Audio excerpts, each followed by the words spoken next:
Look at that. What I do next is mix it around. Yeah. Mix up everything in it. It's now gonna be easy to like stir it up. Okay.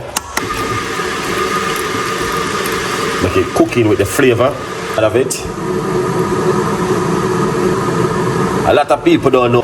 Look at that.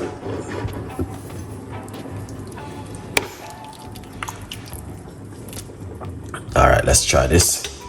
Look at that. All right, you guys can see this is very easy to cook. Then doesn't take long. It's broccoli and cauliflower.